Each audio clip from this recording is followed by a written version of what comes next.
Mohamed Abdallah, Si Yassine, Si Mohib. Donc je vous remercie donc, de m'avoir donné le mot d'ouverture. Je remercie Sir Othman Ben Nani d'avoir accepté notre invitation.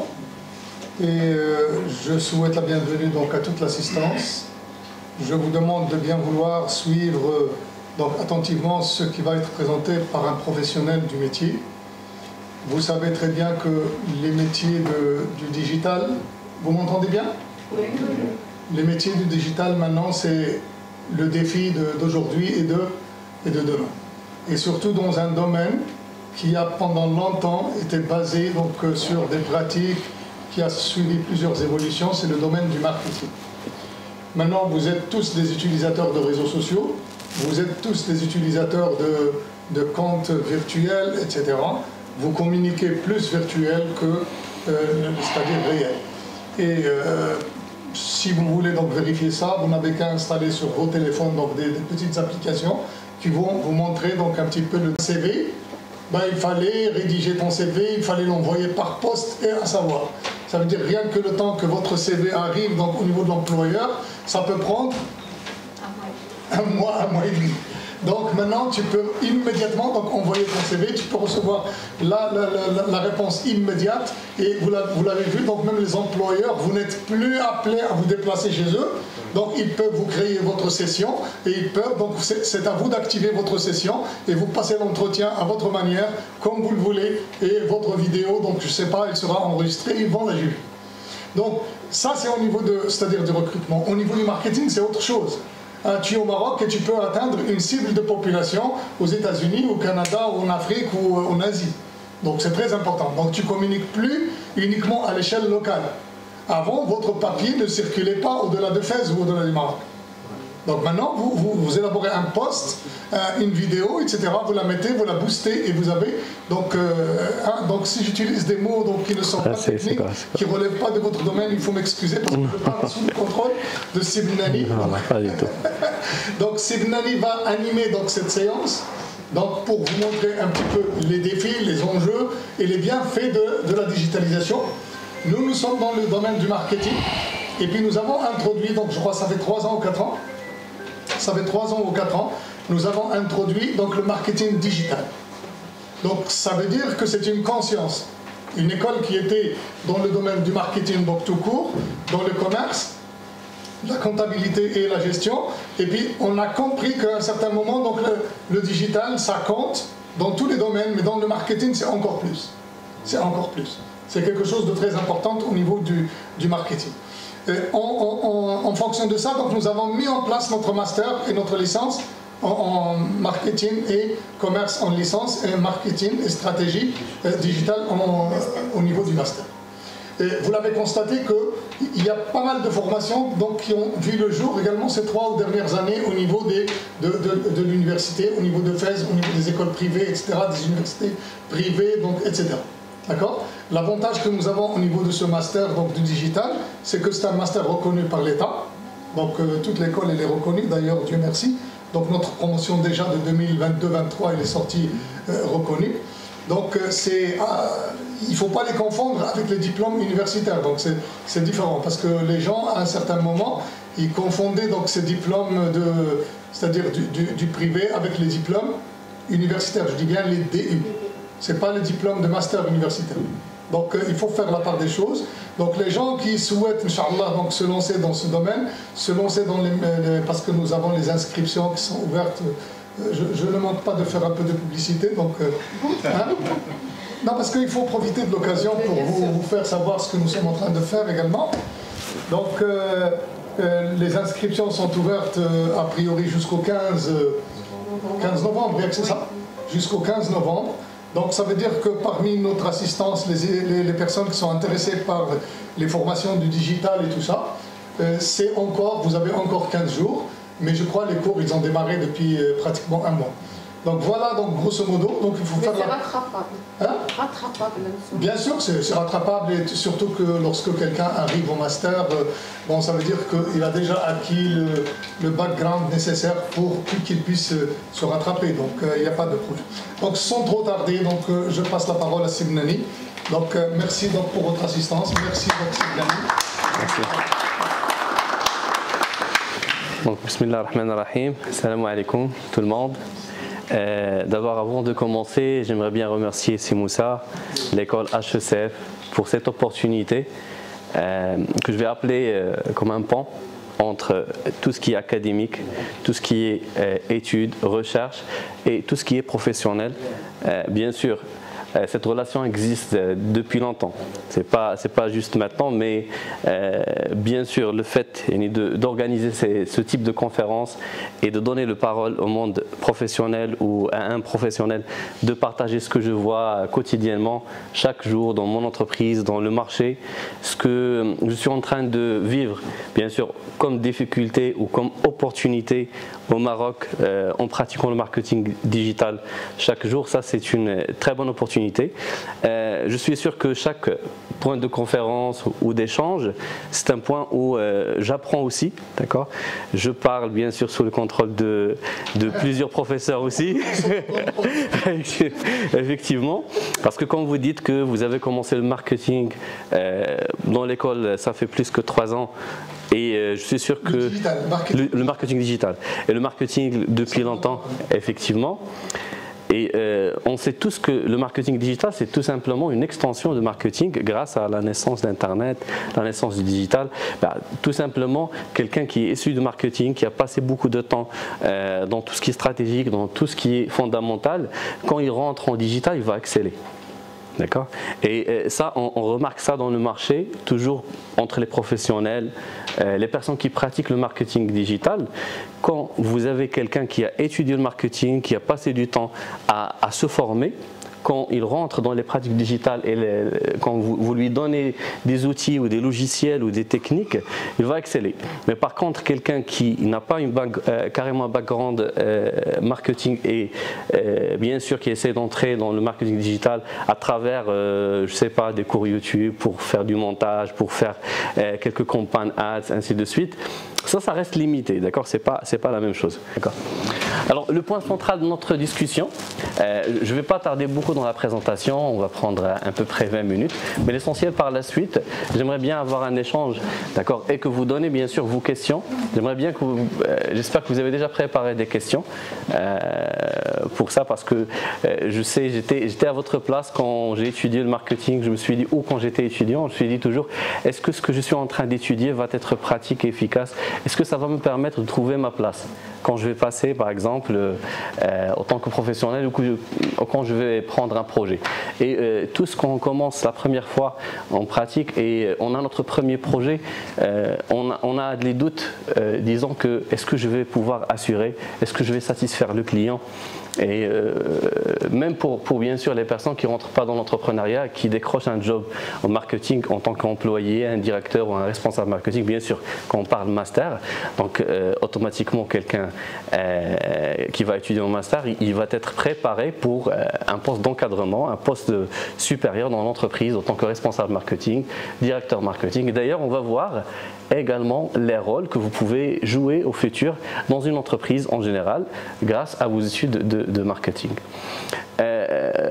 Pour la première fois, soit moi, soit quand je reçois des personnes, des nouvelles personnes dans mon équipe, d'accord, dans l'entreprise, alors ils ont toujours le souci ou le doute, est-ce que je vais pouvoir assurer, est-ce que je vais répondre aux besoins le poste où je suis affecté, d'accord.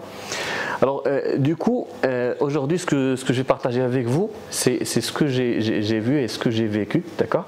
Et voilà, on va essayer ensemble de mettre une relation entre le cours, entre ce que vous étudiez aujourd'hui, les modules, d'accord, et les techniques et ce qui est pratiqué dans le terrain. La présentation, tout simplement, il est réparti sur 4 grands points que je vois essentiels, d'accord, à partager avec vous, que ça va être bien sûr une base de discussion par la suite.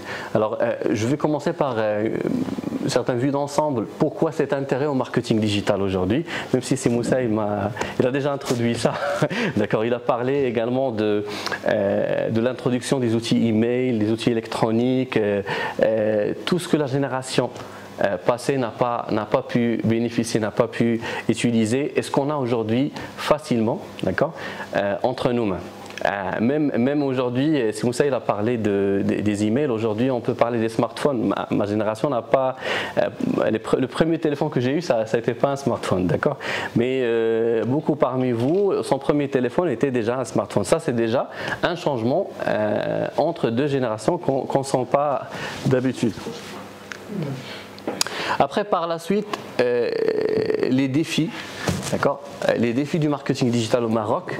Et ça, on va beaucoup souligner ça parce que il y a les défis du digital marketing à l'international et dans d'autres pays. Il y a les défis du digital marketing au Maroc.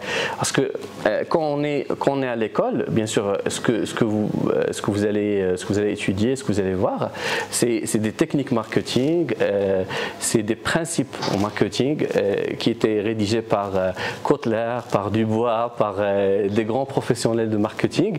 Mais est-ce que ça marche à Fès, par exemple? Est-ce que ça marche à Ben Slimane? Est-ce que ça marche à Khamisset? Est-ce que ça marche à Rabat? Est-ce que ça marche à Casa? Donc c'est ça la question. Est-ce que les pratiques qu'on est en train d'étudier, d'accord, dans un cours, d'accord, magistral, est-ce que ça marche chez nous au Médina, par exemple, dans le marketing touristique, quand on parle des riads, quand on parle des restaurants? Ça, c'est très important parce que quand vous allez travailler, 90% d'entre vous, peut-être, qui vont bien sûr chercher à travailler au Maroc. Il y aura un pourcentage qui va chercher à travailler à l'international. Là, on ne parlera pas, mais bien sûr, les 90%, ils seront intéressés pour savoir, bien sûr, est-ce que vous êtes en train d'étudier aujourd'hui, ça fonctionne et ça marche dans le marché marocain. Par la suite, je vais parler des spécialités du marketing digital et les fonctions d'un marketeur au sein d'une entreprise. Ça, il y a deux points très importants dans cette partie, d'accord? Alors généralement, quand je reçois un client chez moi, dans l'agence, d'accord, il est en train de chercher une agence qui fait le digital marketing, d'accord? Et quand il vient, il me dit, qu'est-ce que vous faites? D'accord. Alors dans le digital marketing, il existe beaucoup de spécialités. Il y a une diversité de techniques et de multitude de spécialités. Mais aujourd'hui, quand vous allez, bien sûr, quand vous cherchez une agence pour votre projet digital, il faut identifier votre besoin d'abord. D'accord. Pour savoir est-ce que cette agence, sa spécialité, est-ce qu'il fait ça ou non? Et ça, on va parler bien sûr point de vue client, point de vue étudiant. Quand vous allez partir chercher un emploi, qu'est-ce que vous devez maîtriser? Est-ce que vous devez maîtriser le marketing digital en globalité?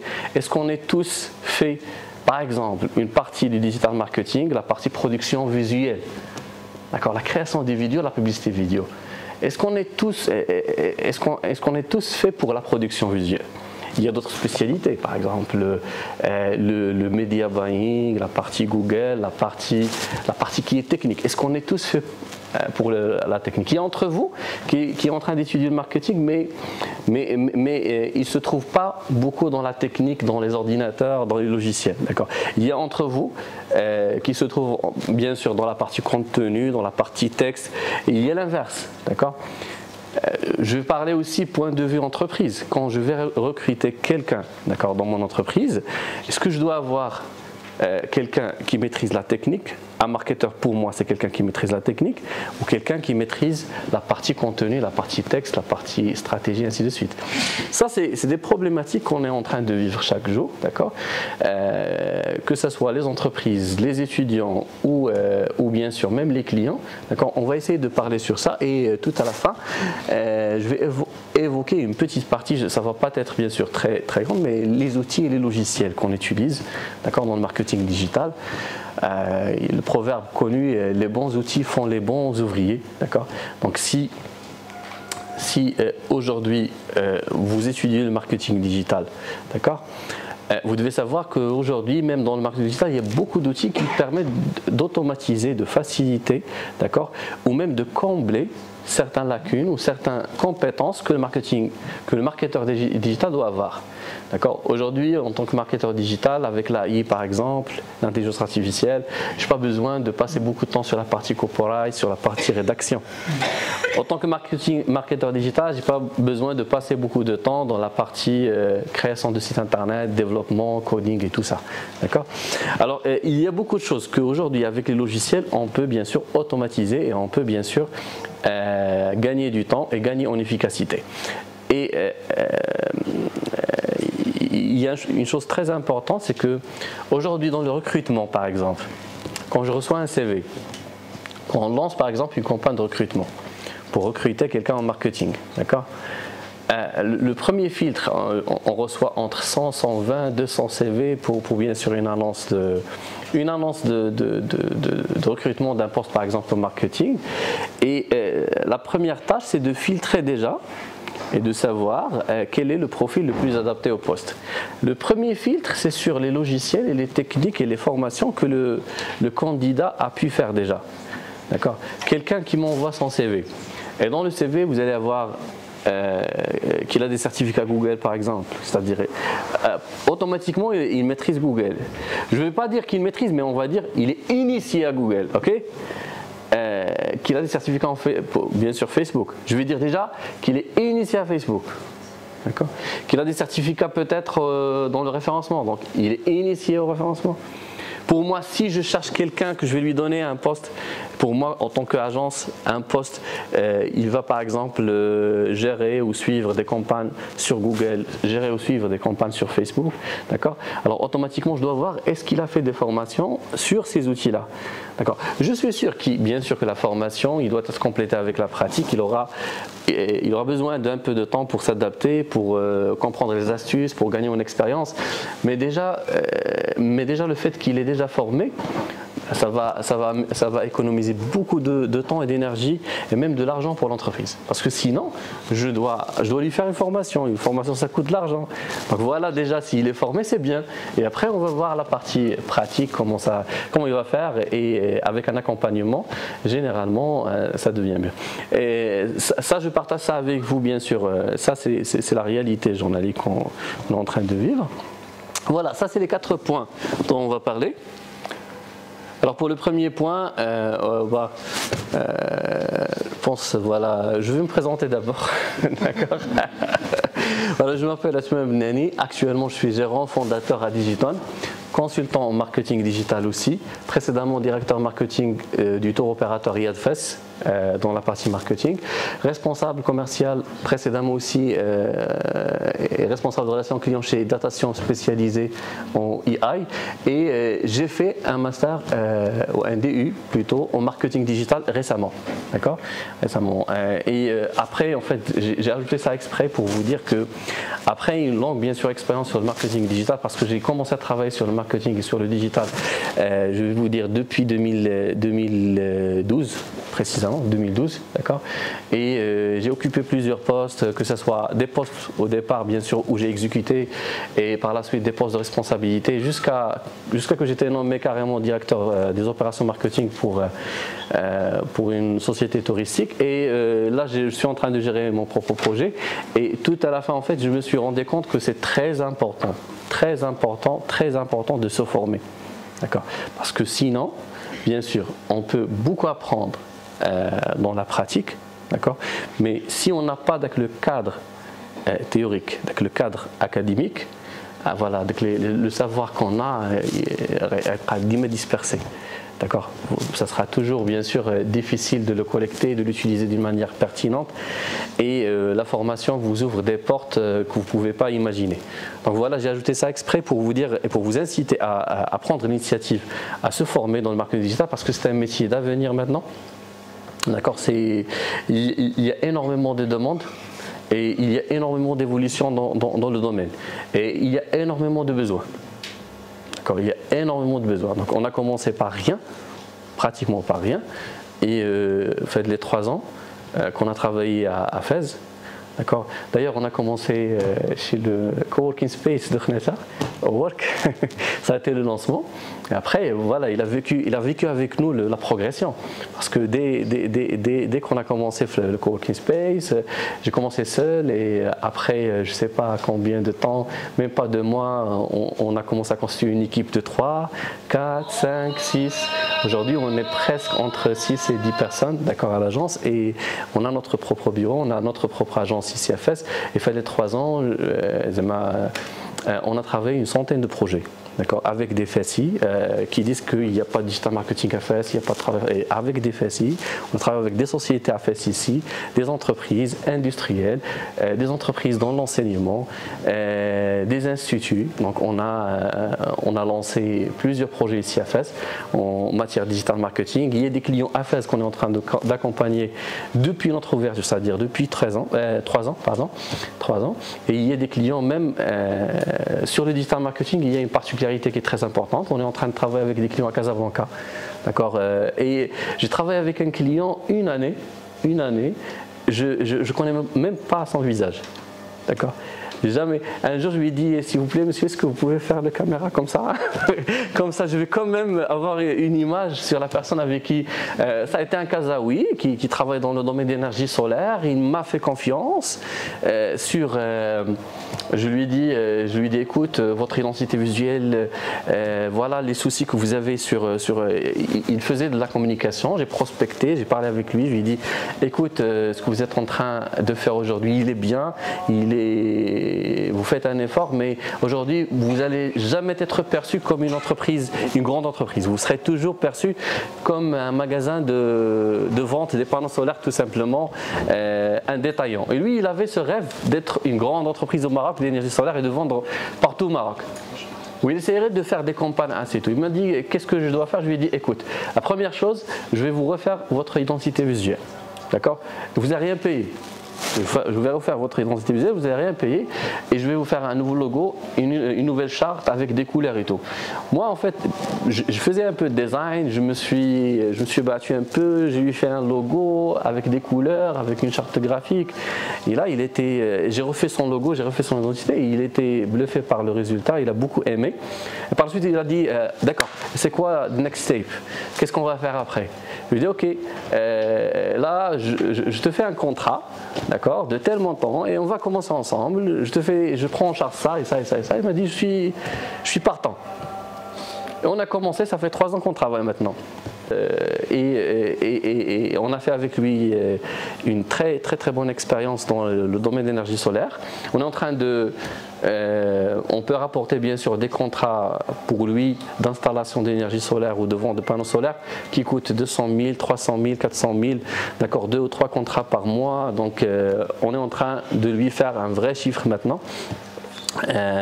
Il est content et malgré en fait toutes les difficultés qu'on a eues, Louis c'est quelqu'un qui est issu de purement, on va dire harifi, on va dire quelqu'un qui fait des installations et tout. Donc ça a été difficile de lui expliquer dans chaque étape, d'accord. Voilà ce qu'on va faire, voilà on doit faire cette campagne, on doit faire ça de cette manière. Lui, il comprend difficilement ça, suite qu'il n'a pas une formation, bien sûr, en marketing. Et ça, on parlera de ça, bien sûr, par la suite, aussi parmi les difficultés qu'on peut avoir. Alors, du coup, je peux dire que la croissance du marketing digital au Maroc et ce qu'on est en train de vivre, c'est les conséquences. Il y a la conséquence de trois raisons, d'accord, ou de 3 facteurs. Premier facteur, c'est la technologie, tout ce qui est smartphone, internet. Aujourd'hui, le nombre qui circule des smartphones chez les Marocains, c'est énorme par rapport à ce qu'on a. Ça nécessite pas vraiment un argument, là, une démonstration, mais ça c'est très visible, d'accord. Également Internet, les prix d'Internet, d'accord, les abonnements Internet, c'est moins cher. Donc l'accessibilité à la technologie a fait en sorte que les entreprises aujourd'hui sont orientées plus au marketing digital. Donc ça a été un phénomène normal. Mais après, bien sûr, le deuxième facteur qui est très intéressant aussi, et qui nécessite une étude de votre part, c'est l'orientation étatique. D'accord, depuis 2020 à 2025, on connaît tous le plan numérique de marque. D'accord. Alors pour la première fois, bien sûr, il y a une ministre déjà de transformation digitale. Je pense à Rita Mzouar, c'est ça. Et voilà, quand on dit ministre, quand on dit bien sûr que l'État donne plus d'intérêt au digital marketing et il y a plus d'investissements qui vont rentrer. Quand on dit plus d'investissements qui vont rentrer, ça veut dire des entreprises à l'international. Bien sûr, on ne remarque pas beaucoup ce mouvement à Fès, d'accord. Mais si vous partez à Casablanca, ou bien si vous partez même à Fès, au projet Fès Shore, vous allez voir qu'il y a beaucoup d'entreprises qui s'est installées dernièrement au Maroc. Et beaucoup d'entre eux travaillent dans le domaine du digital. Parmi, il y a à Fès Alten. Vous connaissez l'entreprise Alten. Alten, c'est une entreprise d'ingénierie qui fait la mutualisation des ressources ici au Maroc. C'est-à-dire à la place de recruter un ingénieur en France, ils font du recrutement des ingénieurs aujourd'hui au Maroc. Et dans tous les domaines.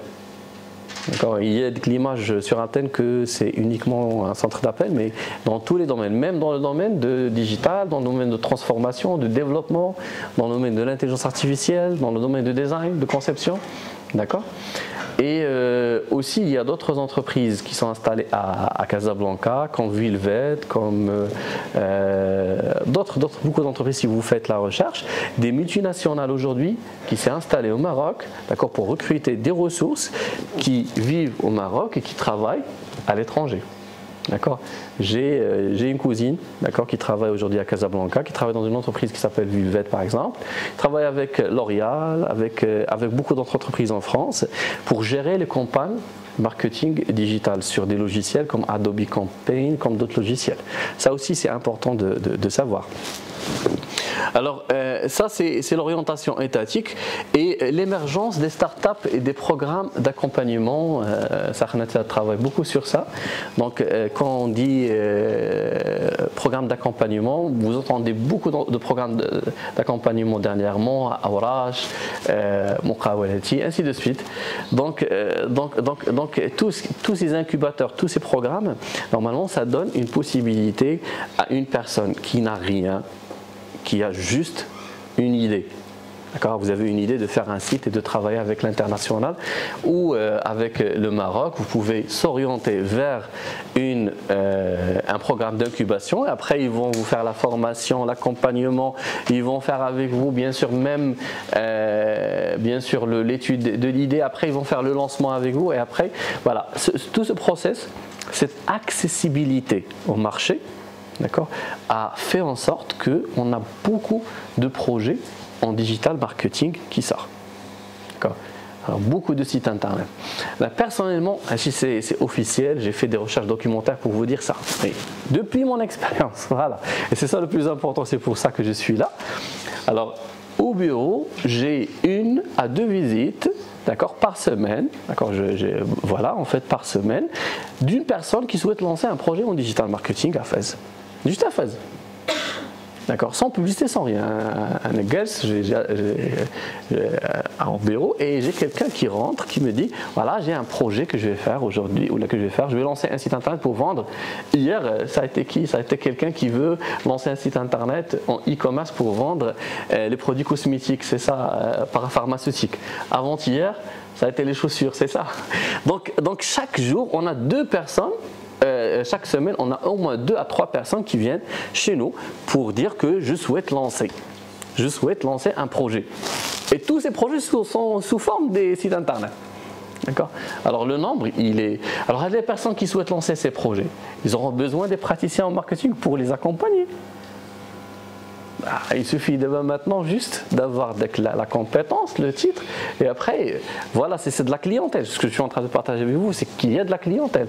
Donc si vous rentrez dans le domaine, si vous êtes bien formé, si vous allez pouvoir, bien sûr, il y a des praticiens entre vous.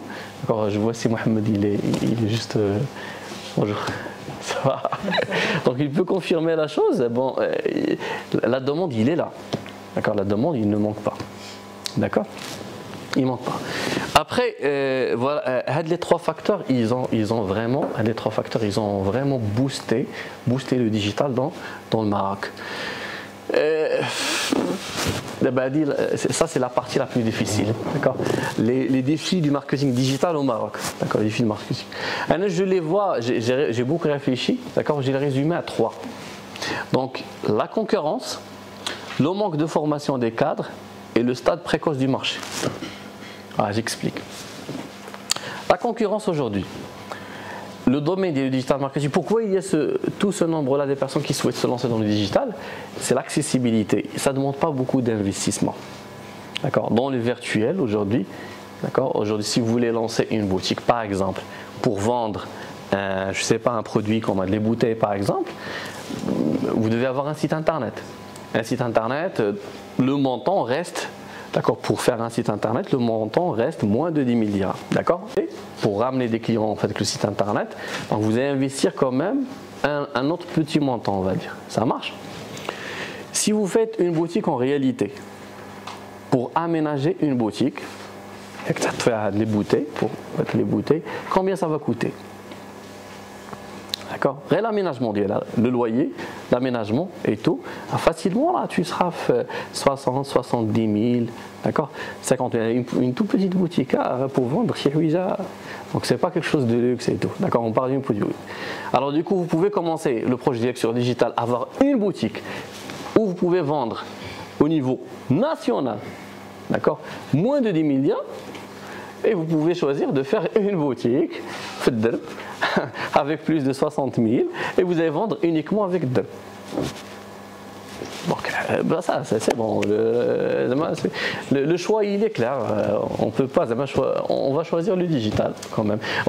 C'est comme ça, l'entrepreneur il est en train de réfléchir, il va dire que se lancer quand même dans le digital c'est plus facile, c'est moins cher. Alors du coup, puisque l'accessibilité au digital et l'investissement il n'est pas conséquent, donc automatiquement la concurrence il sera grande. Ok, même chez nous, les entreprises au niveau, il y a les agences, au niveau une agence digitale, pour faire une agence, aujourd'hui, si vous rentrez à Google, vous faites une recherche, agence digitale à Fès, vous voulez avoir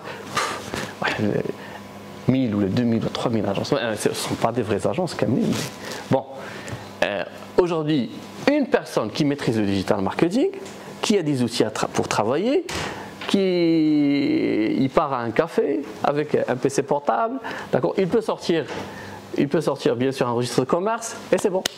C'est une agence en digital marketing, lui-même une agence qui marche sur ses pieds. D'accord. Alors du coup, voilà, puisque faire le projet en tant qu'une agence ou apprendre un peu de compétences, voilà, il y en a qui créent la concurrence très élevée. La concurrence, elle est élevée aussi pour les étudiants, pour vous en tant qu'étudiants, quand vous allez chercher bien sûr un emploi ou un job. Aujourd'hui, la demande de marché a évolué puisqu'il y a beaucoup de monde qui vont étudier le marketing digital, donc il y aura une concurrence aussi. Et vous devez faire face à ça et vous devez se démarquer pour facilement avoir bien sûr le futur job dont vous rêvez. La manque de formation des cadres, ça c'est un facteur aussi très lourd et très conséquent qui nous fait perdre beaucoup de temps, beaucoup d'énergie. Quand vous êtes face à un cadre ou un entrepreneur ou un manager, bien sûr relation client-entreprise, et il n'est pas formé en marketing digital ou il n'est pas initié carrément à l'idée du marketing digital, quand vous travaillez avec lui, vous faites beaucoup d'efforts pour lui expliquer les étapes, ce que vous allez franchir, ce que vous allez faire, et vous perdez beaucoup de temps et beaucoup d'efforts sur ça que bien sûr seulement de travailler. Et beaucoup de jeunes n'arrivent pas à réussir dans leur projet ou bien dans la gestion d'un projet digital. Aujourd'hui, je suis convaincu d'un truc très important. Il ne suffit pas d'être par exemple un designer ou avec une compétence technique, d'accord, désolé les designers, une compétence technique pour réussir en tant qu'entrepreneur dans le digital marketing. Parce que la difficulté la plus difficile, c'est gérer avec le client qui est face à vous, de lui expliquer la route et de lui expliquer l'objectif où on va atterrir et de lui convaincre, d'accord, de partir avec vous. J'étais avec le directeur d'une école la matinée.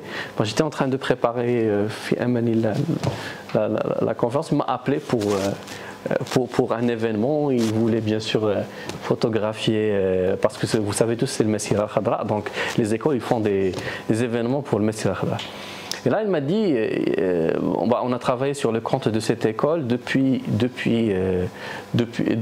avant les inscriptions, c'est ça, avant la commencement des inscriptions, c'est-à-dire le mois 6-5.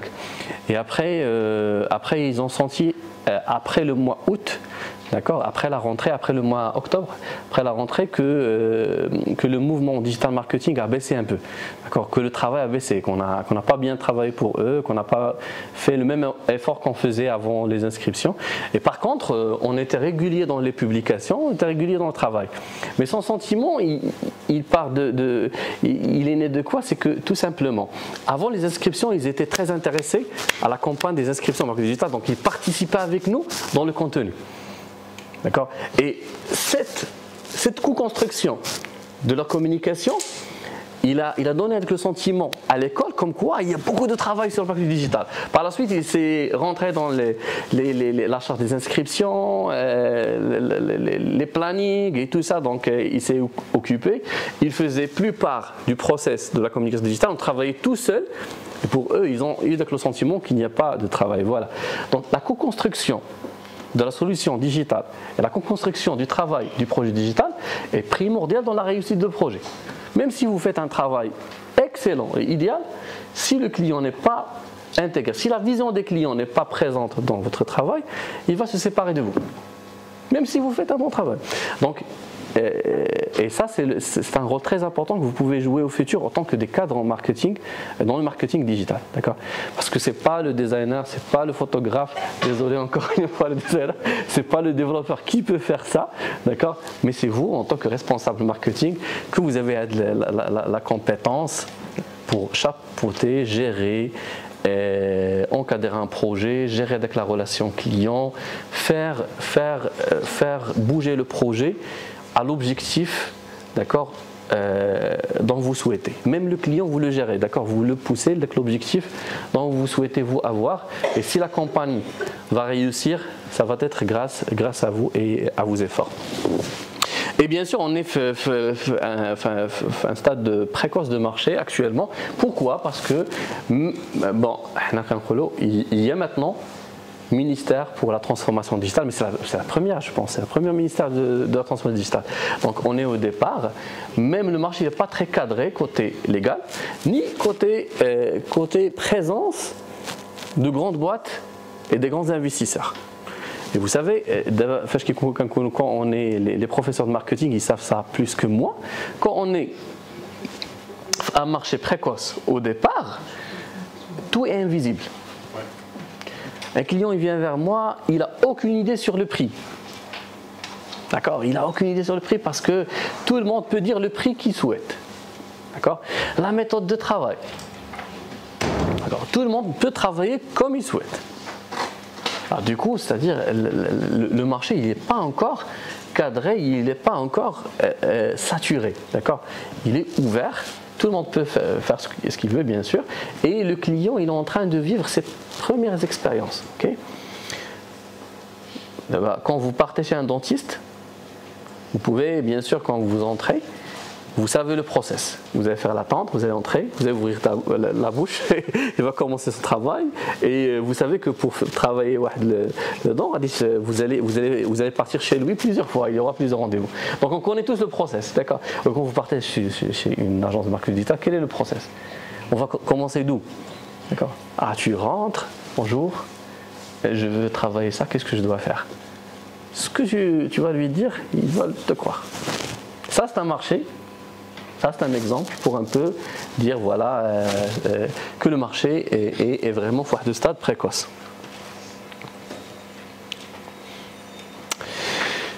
D'accord. Les défis pour faire face aux défis dont on a parlé, d'accord.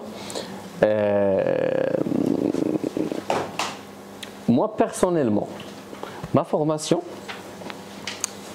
et le retour au volet théorique m'a beaucoup aidé à surmonter beaucoup de difficultés.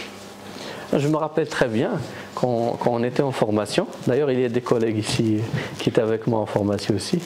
Alors quand j'étais en formation,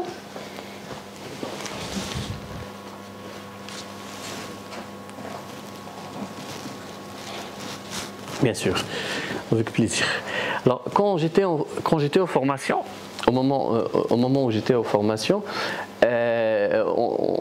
j'ai fait un DU tout simplement. J'avais pas la chance bien sûr de faire le master parce que le master c'est plus important effectivement en matière de formation et on le fait bien sûr en plein temps, la semaine et tout. Moi le DU on était juste le week-end, ça marche. Donc je travaillais toute la semaine et quand je pars de la formation, le prof est en train d'expliquer et moi je suis en train d'écouter, il est en train d'expliquer un cours maintenant théorique, organisation des entreprises, d'accord? Je suis en train d'écouter et là une problématique par exemple que je suis en train de vivre, ça fait plus que 6 ou 7 mois ou je sais pas, et qui me cause beaucoup de soucis, il y a une théorie dont il parle de ça. Oui, il y a une information qui parle de ça. Je lui dis fasse le cours, d'accord? Tout le monde dit. Tout le monde dit. Mais j'ai beaucoup profité des cours. Je pense plus que les personnes ou les collègues qui étaient avec moi, parce que j'ai pratiqué dans le terrain et quand je rentre dans la salle du cours, je vois que voilà la problématique que je suis en train de vivre. La solution, il est tout simple. La solution, il est vraiment tout simple. D'accord. J'ai remarqué que voilà, même la théorie, il n'a pas pris sa valeur. Au Maroc, on dit que c'est juste la théorie. Non, la théorie, il est issu de la pratique parce qu'il y avait un praticien avant nous qui a tombé dans le souci et qui a sorti la théorie et qui a mis ça comme un cours pour que quand on va étudier avec le cours, on ne va pas tomber dans les soucis. Voilà, c'est tout simplement ça la relation entre la pratique et la théorie. Au Maroc, on parle beaucoup aussi du marketing digital ou de e-commerce. C'est ça. Le e-commerce, d'accord. Bon, on a le i au départ, on a le e-commerce. C'est quoi le commerce? Tout simplement. Vous êtes une école de commerce, c'est vendre. Voilà, commercialiser, ça veut dire qu'il y a un produit qui est sur la chaîne de production ou la marchandise qui est achetée et après on fait la vente avec le produit directement, soit avec les forces de vente, soit avec le digital, soit. Quand on le fait avec les forces de vente, c'est du vente au face à face. Quand on le fait à la boutique, c'est du vente aux boutiques. Quand on le fait sur un site internet, c'est de e-commerce. Tout simplement, ça marche, c'est de e-commerce. D'accord. Quand vous faites la vente à la boutique, d'accord, est-ce que vous donnez avec la marchandise au client, comme ça, vous le jetez comme ça, vous faites la vente de la viande. Est-ce que vous allez donner avec la viande, comme ça, il va la prendre les mains d'Elo Imchi. De l'eau plastique. De l'emballage, ça marche. Donc le e-commerce aussi, quand vous allez envoyer avec le produit, il faut lui mettre un emballage. D'accord. Et quand vous ajoutez la partie logistique aussi, donc ça fait une partie intégrante de e-commerce aussi.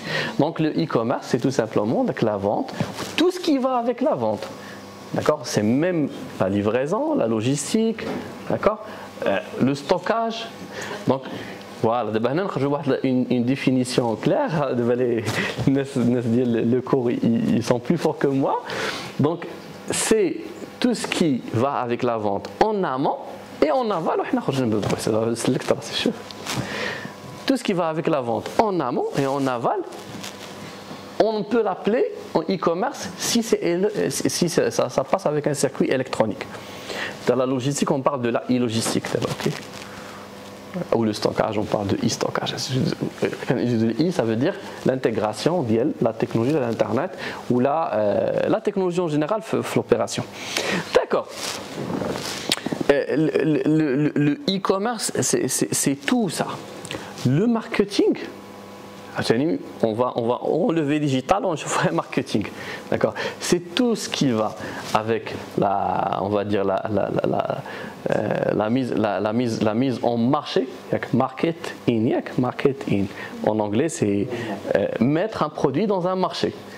Vous savez, Al-Qadi a dit. Donc marketing, c'est market in, c'est mettre le produit dans un marché et tout ce qui va avec. D'accord. Et généralement, quand une entreprise, vous trouvez que le département marketing et le département e-commerce, il y a une séparation entre les deux. D'accord. Alors du coup, tout ce qui va avec la vente e-commerce, donc c'est du marketing. On peut bien sûr avoir la partie étude marché, la partie où on va savoir le client qu'est-ce qu'il va acheter. Qu'est-ce qu'il va acheter, d'accord? On peut appeler ça marketing, d'accord? Et tout ce qui va à la commercialisation en amont de la vente, c'est tout ce que le client va recevoir comme message publicitaire, ce qui va être bien sûr va recevoir comme information sur le projet, et qu'il y a la complémentarité entre les deux fonctions. Donc le marketeur digital, ou pour moi dans mon agence en tant que marketeur, qui j'ai un client, d'accord, avec le client, c'est un vendeur. Par exemple, je prends l'exemple d'un client, vendeur des producteurs et vendeur des chaussures, mocassins par exemple, ici à Fès. D'accord. Il viendra me voir pour, par exemple, faire un site internet, faire des posts, une communication sur les réseaux sociaux, des promotions, des campagnes ads, d'accord, pour son produit. Lui, c'est un e-commerçant. Mais moi, est-ce que je fais de la vente? Est-ce que c'est mon produit? Moi, je suis un marketeur. Ce que je suis en train de faire pour lui, c'est du marketing. Mais si l'inverse, si moi, je vais faire la vente avec les produits, moi, je serai un e-commerçant. Et ce que je pratique, c'est de e-commerce. D'accord? Donc, le marketing digital, c'est les techniques, c'est la discipline. C'est ce qu'on fait pour faire du e-commerce. D'accord. Et le e-commerce, c'est que vous devez vous-même, vous devez être le vendeur. S'il vous plaît, est-ce que je peux poser une question? Oui.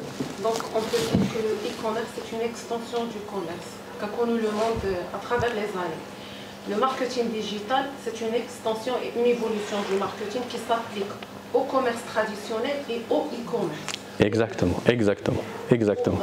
Voilà, exactement. Bah voilà, bon, les profs, ils sont plus forts que moi.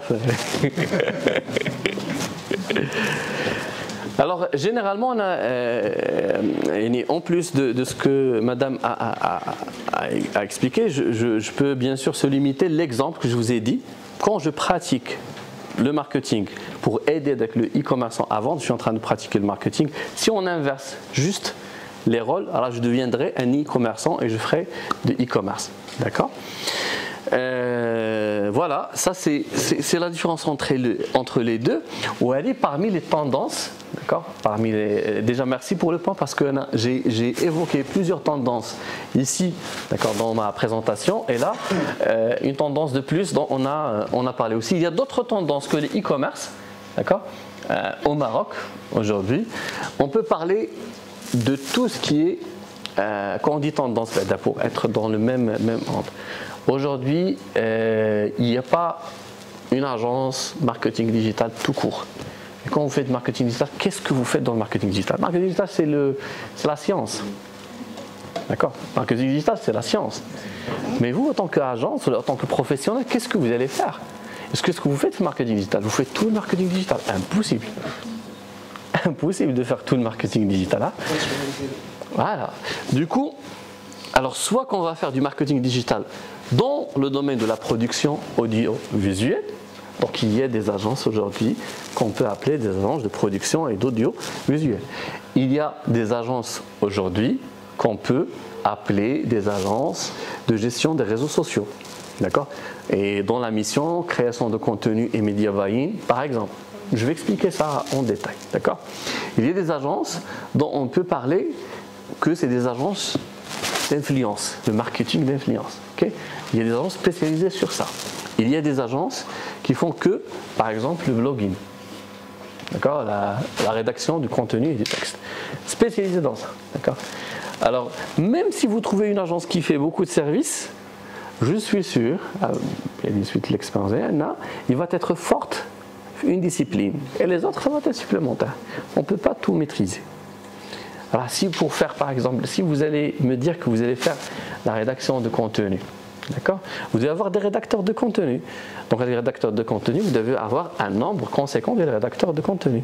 Donc, vous allez avoir une équipe qui est plus orientée vers la rédaction de contenu, faire des correcteurs, faire des rédacteurs en chef, faire une structure pour produire avec la rédaction de contenu correctement. Vous devez avoir une structure qui est orientée à la rédaction de contenu.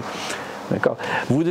Pour faire la production vidéo, par exemple, vous devez avoir une structure orientée production vidéo. Il y a un chef de production, il y a un chef de tournage, il y a un directeur artistique, il y a des designers, des monteurs, il y a pour pouvoir réussir dans la discipline. Donc, si vous voulez faire toutes les disciplines, c'est possible, mais vous devez avoir un fonds énorme.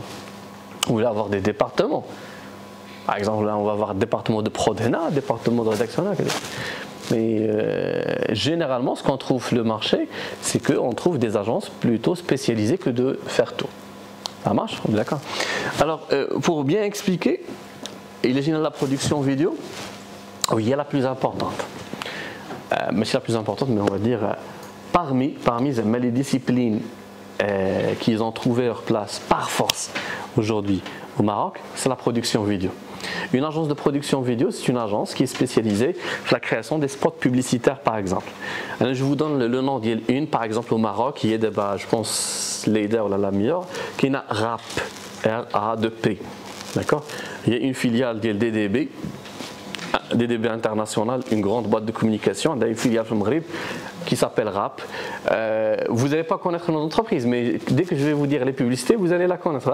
Raibi Jamila, Maghribi original. D'accord. Merindina, Desidros, Nota. Donc tout ça, c'est la production de RAP. Quand vous allez rentrer à Instagram d'Abed de RAP, vous allez trouver toutes les productions d'Yalom. Ils sont magnifiques la production. Regardez, DDB, il y a deux entreprises au Maroc de DDB. Il y a RAP qui est spécialisé en production et il y a Tribal. Tribal DDB. Il y a Amir Benis. Tribal DDB, il est spécialisé sur la partie réseaux sociaux, la partie marketing. Donc ils ont fait deux entités séparées, que l'entité est spécialisée. Ils travaillent toujours les deux en même temps. Maintenant, Raibi Jamila, Merindina par exemple, la campagne Merindina, voilà, donc la campagne Merindina, il y avait un effort sur la partie vidéo, d'accord, dont ils ont fait carrément un court-métrage. Un court-métrage, et par la suite ils ont fait carrément la chanson des Kharjas, des Idros, qui s'appelle Nota, et par la suite un effort colossal sur les réseaux sociaux pour faire réussir la campagne. Donc Tribal a géré les réseaux sociaux, RAP a produit la chanson ou la vidéo. Ça marche. Alors pourquoi cette place, le Maroc, la publicité vidéo? Vous savez, la première publicité au Maroc, ça a été en 1928. 1928, l'office chérifien de phosphate, d'accord, dans la radio. Le premier texte de loi qui a sorti en 1928. Par la suite, 1928, il y avait bien sûr l'entrée de plusieurs entreprises et beaucoup de choses sur le Maghreb, jusqu'à 1970. Ils ont commencé à produire, bien sûr, des spots publicitaires où il y avait l'entrée de beaucoup d'entreprises au Maroc qui ont commencé à produire de la publicité. Et à 1970 à 2023, 53 ans, c'est ça? 53 ans. 53 ans, les Marocains sont en train de voir des publicités vidéo. Donc imaginez. Donc c'est des anciennes publicités. Donc les Marocains, ils ont déjà une culture publicitaire basée vidéo depuis beaucoup de temps. Alors aujourd'hui, c'est normal que si vous travaillez dans le domaine de production visuelle, vous allez bien sûr avoir une réussite. Déjà, le terrain est préparé. Alors, on parle de 1970 d'abord. Alors du coup, à d'où les dates clés, je les ai mis là-bas. 1928, les premiers spots publicitaires. 1970, publicité vidéo sur la télévision. 2023, aujourd'hui, la vidéo sur les réseaux sociaux d'abord. D'accord. À l'époque, on n'avait que la vidéo sur la télévision. Maintenant, on a la vidéo sur les réseaux sociaux qui a commencé à jouer un rôle très ancien. Parce que les réseaux sociaux accessibles, pour diffuser un spot publicitaire sur la télévision, vous devez payer les droits de la télévision. D'accord. Et pour louer les espaces publicitaires, le temps où il y a le pic, c'est très cher. Les réseaux sociaux, non. Vous postez gratuitement. Donc vous diffusez gratuitement. Ça, c'est une révolution. Tout le monde peut diffuser. Donc si vous rentrez sur... c'est les statistiques. Je vais parler à partir de mon expérience professionnel. Aujourd'hui, quand on travaille avec un client, par exemple, on fait la vente d'un pack des réseaux sociaux, d'accord? Où on peut produire entre 8 et 12 publications par mois. Entre 8 et 12, il met 2 publications par semaine ou bien 3 publications par semaine. Sur les 12 publications, si vous faites toutes les publications statiques, des photos, des images, le client ne va pas être satisfait, il va dire que vous n'avez rien fait pour lui. Dès que vous introduisez la vidéo, le pack, il est intéressé. Vous lui faites une vidéo, les 2 le pack, vous pouvez augmenter même le prix, il va accepter. D'accord? Il va être plus satisfait. On a des clients, on n'arrête pas à poster. Mais tout à la fin, ils nous disent que vous ne nous avez rien fait. D'accord? On a compris ça, d'accord, les dernières années. Les packs des réseaux sociaux, impérativement, on propose la vidéo. D'accord? On propose la vidéo. Pour les étudiants, vous avez tous la question parce que beaucoup de stagiaires viennent, quand ils passent des stages chez nous, l'agence, ils posent la même question. Qu'est-ce que, le diplôme de marketeur, qu'est-ce que je peux jouer comme rôle au futur?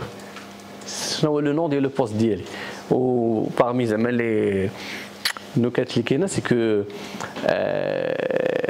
maintenant mon père qu'est-ce que le fils dit qu'il dit, il n'arrive pas à répondre. C'est difficile, hein?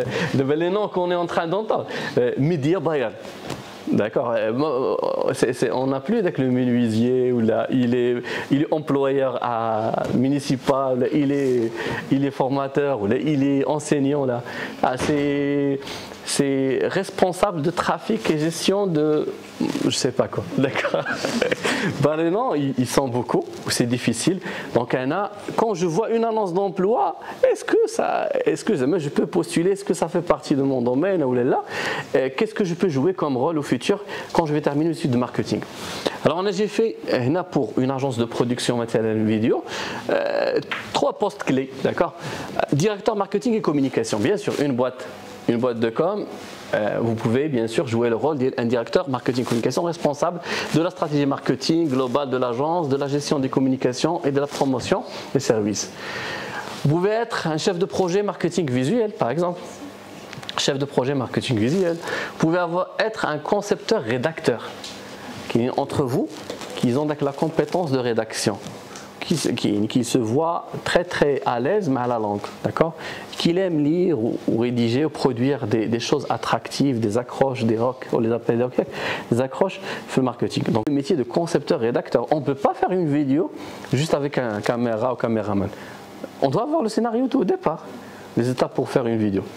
Donc le scénario tout au départ, la conception, les acteurs, le cadre, beaucoup de choses. On arrive à la partie technique. Donc le marketeur, il a beaucoup de choses à faire avant que la vidéo sorte. Agence ICA. Il y a des agences qu'on appelle agence ICA. Search Engine Advertising. Le ICA englobe tout ce qui est, ou toute publicité qui a une relation avec les moteurs de recherche.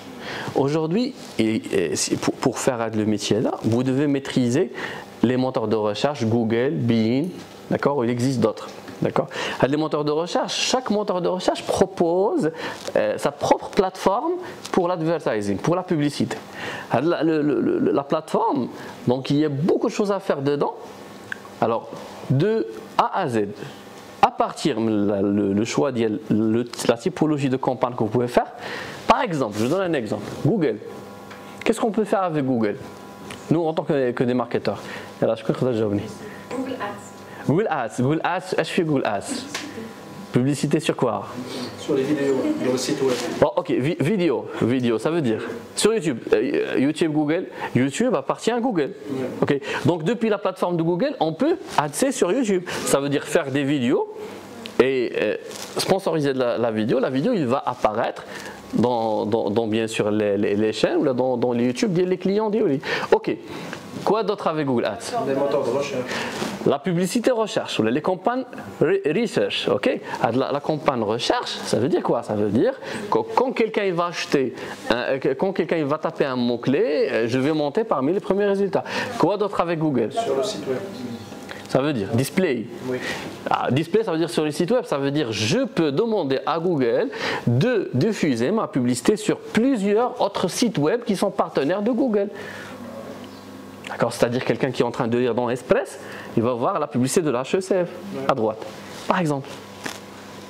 Vous avez compris? Donc, j'ai donné juste 3 exemples. Il y en a les campagnes que Google permet de faire, il y en a 8 ou 9.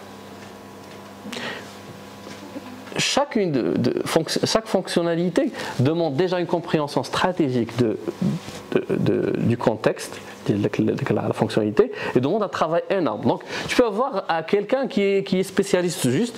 Donc, quand on parle de 8 fonctionnalités, quand on parle de stratégie, quand on parle de plusieurs manipulations, quand on parle d'une utilisation, quand on parle d'un budget qui des fois qui est colossal peut-être, d'un client qu'il faut gérer.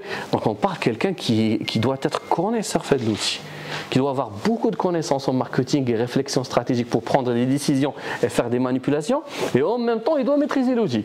Donc est-ce que la personne il va faire ça la journée d'hier ou il va prendre des photos de caméra ou il va faire de la production vidéo? Impossible. Donc on parle de quelqu'un qui doit être spécialisé sur ça. Et une agence qui va avoir une structure sur ça, il y a des personnes qui vont créer de la publicité pour Google, d'accord, qui vont suivre de la publicité sur Google, qui ont rédigé sur Google, qui vont gérer des clients sur Google. Est-ce qu'ils auront du temps pour faire de la publicité sur d'autres personnels qui vont faire de la publicité sur Facebook ou autre place? Non. Donc les agences, ils vont se spécialiser sur ça. Une agence ICA, donc qui est spécialisée dans les moteurs de recherche. Qui là les agences qu'on a parlé, des agences spécialisées dans la vidéo. Donc j'ai mis 3 notes: gestion de référencement naturel, achat de la publicité sur Google. Mais la discussion qu'on vient d'avoir détaille beaucoup plus la fonctionnalité de l'ICA. Qu'est-ce que je peux travailler? Moi, si je vais travailler une agence ICA, quel est le poste que je peux occuper? Donc, je peux être un gestionnaire de compte ICA, responsable de la gestion quotidienne des campagnes publicitaires payantes sur le moteur de recherche, comme Google Ads, Bing Ads, pour les clients. Donc, je peux recruter quelqu'un spécialisé, juste l'outil Google, qui va me gérer les projets, d'accord, de mes clients sur Google. Et je peux faire un contrat d'abonnement, un client sur Google qui va payer mensuellement. Donc si je peux avoir 10 contrats, je peux payer avec la personne très bien pour gérer avec les projets d'élé sur Google Ads. Voilà, vous avez compris le principe. Après, un stratège en SIA, c'est quelqu'un qui peut-être que quelqu'un qui va veiller sur le compte, pas forcément qui va être un stratège, d'accord. Un stratège, c'est quelqu'un qui va établir les stratégies, d'accord. Est-ce qu'on va utiliser, par exemple, on a dit qu'il y a 8 fonctionnalités. YouTube, est-ce qu'on va utiliser YouTube ou on va utiliser la fonction recherche? D'accord, ça dépend du client, de la persona, de la stratégie qu'on est en train de faire. C'est-à-dire si aujourd'hui, le client il est par exemple sur le B2C, c'est mieux d'utiliser YouTube parce que la diffusion va être énorme. Si le client il est sur le B2B, avant d'acheter, vous connaissez la différence bien sûr. B2B ça veut dire business to business, et business to business ça veut dire on a une entreprise qui achète. Une entreprise qui achète, ça veut dire on a un responsable d'achat. Un responsable d'achat il va s'informer. S'il va s'informer, sur quoi? Sur Google. Donc il doit me trouver. Donc si j'utilise le Google cherche, je vais toucher avec le client B2B. Si pour un client B2C, est-ce qu'il s'informe sur Google avant d'acheter? Parce que les femmes, est-ce que quand vous achetez une crème par exemple, cosmétique, vous vous informez sur Google? C'est rare. Donc vous pouvez voir ça sur Facebook ou sur YouTube où vous allez acheter. Dans le B2C, c'est rare que bien sûr l'information passe par la recherche. Et analyse de données en ICA. On peut avoir un poste carrément juste pour l'analyse des données et donner des recommandations stratégiques de ce qu'on va faire. Bon, je vais rentrer sur les outils marketing, d'accord, ou les outils marketing digital, pour ne pas alourdir la présentation, d'accord. Je rentre pas dans la démonstration des outils, d'accord, mais je vais vous parler de certains outils. Donc vous pouvez chercher, d'accord. Vous pouvez voir des vidéos sur YouTube sur les outils et vous pouvez se former carrément avec les outils, d'accord. Aujourd'hui, on peut parler des CRM. Des CRM, d'accord. C'est quoi les CRM? C'est le logiciel, les Customer Relation Management, ok. C'est le logiciel de la gestion relation client tout simplement. Le logiciel, auparavant, on n'avait que des logiciels de gestion relation client juste pour gérer les bases de données de nos clients. Ça veut dire on a des clients, on enregistre des listes des clients ou bien sûr les informations sur les clients et les traitements que l'entreprise peut avoir avec les clients. Aujourd'hui, il y a une extension des CRM.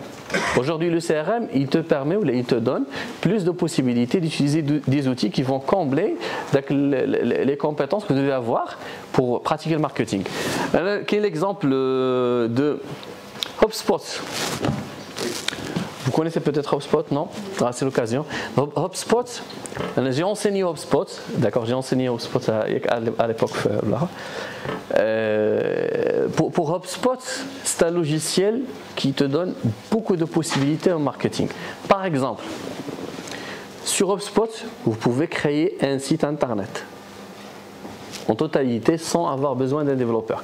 Vous rentrez, d'accord, vous cliquez sur le bouton créer, je veux créer un site internet, c'est ça.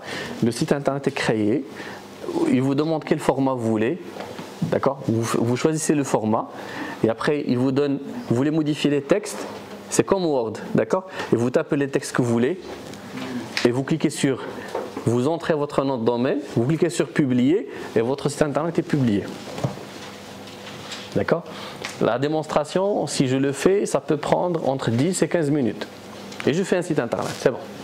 Bien sûr, un site internet qui va être basique et qui va m'aider à tester un produit, à me lancer, d'accord? Qui ne va pas me donner des fonctionnalités compliquées, mais c'est un site internet. Je peux faire une landing page. Landing page, c'est ce qu'on appelle la page d'atterrissage. Pour un produit spécifique, on peut faire un site avec une seule page. Il faut dire que la page, on peut avoir tout le détail nécessaire pour le produit. Comme ça, bien sûr, je vais mettre le point et je me focalise. Je ne veux pas avoir beaucoup de menus, juste une seule page. On appelle ça page d'atterrissage de la landing page. Je peux connecter mon Facebook Ads et mon Google Ads et lancer la campagne directement depuis HubSpot et suivre les statistiques. Je peux envoyer des emails en masse à partir de HubSpot. Je peux envoyer des SMS à partir de HubSpot. Je peux appeler des clients à partir de HubSpot. Je peux gérer des bases de données clients à partir de HubSpot. Je peux créer des devis et des factures pour les ventes concrétisées à partir de HubSpot. Je vais tout faire à partir de HubSpot. Il n'y a pas que HubSpot, l'exemple de HubSpot, il y a l'exemple de ClickFunnels qui est très connu aussi, d'accord. Il y a l'exemple aussi de Go High Level, un autre outil. Les trois outils, on les appelle les outils CRM. Alors, l'information, la règle générale, c'est que les CRM, ils ont connu une vraie évolution entre-temps et ils ont devenu maintenant un outil pour pratiquer le marketing. D'accord? C'est-à-dire, vous pouvez faire de emailing, vous pouvez faire des campagnes SMS, vous pouvez faire des automatisations de traitement, vous pouvez faire des créations de sites, des landing pages grâce à ces outils sans avoir des compétences en développement informatique. On appelle ça des drag and drop, ça veut dire on glisse des fonctionnalités. Je veux un bouton, le bouton il est à gauche, je veux la glisser vers la droite. Ok, je vais la poser ici, tout simplement. C'est comme si vous êtes en train de faire quelque chose sur Word. Ça c'est la catégorie CRM. Il y a la catégorie design. Aujourd'hui, le design, le web design, il y a Canva qui est connu par tout le monde. Maintenant, l'évolution de Canva il est très forte. La présentation a été faite par Canva et c'est plus pratique. Et voilà, tu peux faire des posts, des publications, des conceptions des flyers, des conceptions carrément des sites internet, tout ce que tu veux. Il est présent à Canva. Maintenant, il y a la possibilité même, vous connaissez le AI aussi, ChatGPT, il est très connu aussi maintenant pour la rédaction de contenu. La version ChatGPT 4, il y a la possibilité de faire des connexions entre ChatGPT et des outils comme Canva par exemple. L'abonnement il est à 200 dirhams par mois, hein, c'est rien. Et vous faites une connexion directement avec Canva, vous lui dites écoutez ChatGPT, merci de me faire des posts pour commercialiser par exemple mon projet X ou Y et je veux que tous les visages soient des visages marocains et je veux que tout le monde soit avec des cheveux noirs et vous rédigez des textes en arabe, en français, et ça va sortir sur Canva. D'accord? Vous écrivez la requête prompt directement sur GPL, ça va sortir comme ça. Ça, c'est parmi, je pense, les outils donc, que vous avez déjà vus, vous avez déjà remarqué sur que vous avez déjà constaté sur des chaînes YouTube.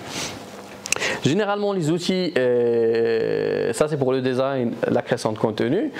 Pour... Hein? On peut parler de Fideli, Trello. Trello, Fideli, oui, effectivement, ça c'est des outils pour la gestion de temps, pour la gestion de la productivité. Pour la gestion des tableaux de bord. Les tableaux de bord, effectivement, il y a ClickUp, il y a Asana, il y a Trello.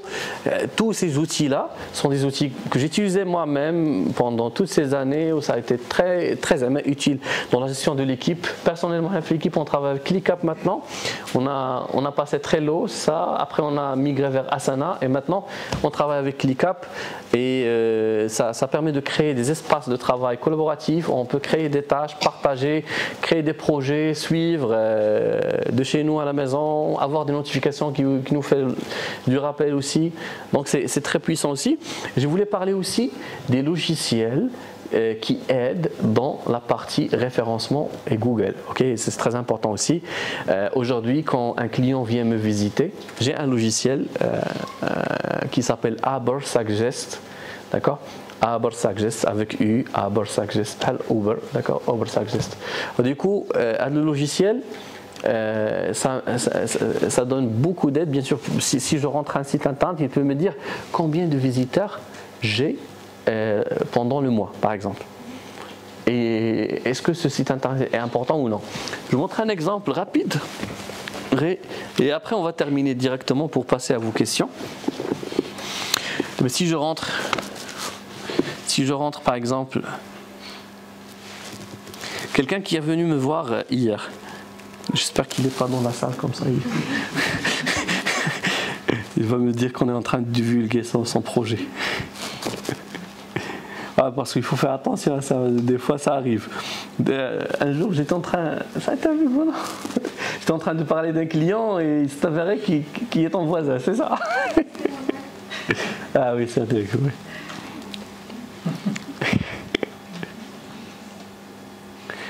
J'étais dans la classe, j'étais en train de donner l'exemple avec un client. J'ai projeté carrément le site. C'est vrai que c'est son voisin. Le monde est petit. Ah. Surtout, il ne fallait pas dire quelque chose de négatif. J'ai dit que du positif. Alors ça, c'est le Ubersuggest, voilà. Alors, comment ça s'écrit? On peut brancher des sites internet et on peut savoir le site internet combien de ces sites internet qui appartient à nous, ça marche. Et on peut avoir le nombre de visiteurs par exemple, suivre le détail, combien de visiteurs. Maintenant par exemple le client, c'est un client dans les 30 derniers jours il a eu 1966 visiteurs. D'accord? Organiquement, ça veut dire que le référencement naturel, sans compter les visiteurs qu'il reçoit Facebook Ads ou d'autres canaux. Parce que quand on paye de la publicité, ça s'appelle de la publicité payante. Quand on ne paye pas de la publicité, ça s'appelle de la publicité organique, naturelle. D'accord? Ça écrit organic traffic. Okay? Ça veut dire que c'est une publicité qu'on n'a pas payée, c'est une publicité c'est des personnes qu'on a pu acheminer au site internet grâce à des techniques de référencement naturel. D'accord? Et le nombre c'est 1966 visiteurs. Ok. L'outil, il est très puissant. D'accord. Je peux faire une audit pour un site internet même s'il n'appartient pas à moi. On a vu qu'il y a la puissance. Ok. Un client qui est venu me voir hier, il m'a demandé de faire une audit pour un site concurrent et de lui dire est-ce que ça marche ou ça marche pas avant qu'il commence son projet. D'accord. Je vais essayer de voir. Ok, moi je cherche trafic, pas clic là, pas. L'outil il est payant. L'outil ça donne un nombre de recherches gratuit, d'accord, pendant la journée. Il est limité et l'abonnement il est pas cher. Il propose un abonnement à vie à 1200 dirhams. À vie, tu peux avoir 3 sites internet. Par la suite, si tu vas gérer plus de sites pour une agence, il faut payer plus. Ça dépend du nombre de clients que vous allez avoir sur la discipline de référencement naturel. Mais ça, par exemple, en tant que marketeur, regardez un truc que vous allez beaucoup aimer. Quand on est le dashboard, regardez ici. Qu'est-ce qu'il écrit ici? Vous voyez, non? top SEO opportunité, d'accord? Qu'est-ce qu'il est en train de me dire? Il me dit qu'il y a 205 pages are blocked from appearing in search engine. Il y a 205 pages est bloquées pour ne pas être visible sur le moteur de recherche. Il me dit que, regardez, qu'est-ce qu'il écrit ici? Optimize. Il me dit quoi? Il me dit this page has potential to rank high for the keywords panneau solaire 400 watts prix Maroc. Si je rédige un article sur panneau solaire 400 watts prix Maroc, ça c'est une opportunité que je peux bien sûr saisir pour monter, faire de la requête de recherche. D'accord? Alors du coup il est en train de me dire qu'est-ce que je dois faire? Vous savez, il est en train de me dire je dois rien faire, je dois juste suivre ce qu'il va me dire. Je paye l'abonnement, je branche le site internet et lui il va me dire qu'est-ce que je dois faire de référencement pour que le site soit meilleur. Je crois qu'il se base sur les mots-clés les plus cherchés sur les moteurs. Ah oui, il analyse de l'intelligence artificielle. Je branche le site, dès que je branche, il est en train d'analyser les personnes qui rentrent. Il est en train d'analyser les opportunités, les actions, les mots-clés. Ah, oui, oui, bien sûr, bien sûr. Bien sûr, il y a des gens pour nous dire voilà, qu'est-ce que vous devez faire. Ah oui, il m'a donné une autre opportunité ici. L'espace to rank, installation solaire. Ok, il m'a donné encore un autre mot-clé. Alors, je collecterai les mots-clés, je viens et je rédige des articles sur les mots-clés. J'insère dès que les articles sur le site internet. Alors du coup, puisqu'il y a une recherche, fort probable dès que le client il va rentrer pour lire l'article, par la suite il va voir mes produits à gauche et à droite. Et là, s'il est intéressé, il va passer commande. Et le geste qu'il a rentré sur mon... Vous savez tous, le marketing, on a ce qu'on appelle la notoriété de la marque. Donc, quand il rentre sur le site, il a vu mon logo, il a vu la boutique d'y aller, donc il y a de la notoriété. Ah, c'est un point d'un marqué, le marketeur intermarketing. Donc, par la suite, on parlera de la vente et de l'action, ok? Alors du coup, site audit, hier on avait audité un site, je cherche juste l'historique. Ok.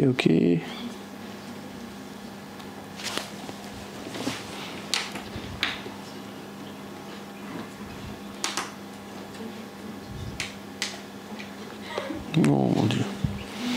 On va prendre...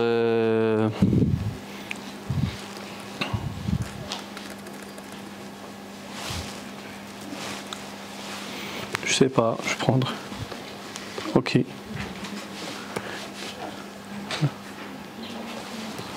Ok.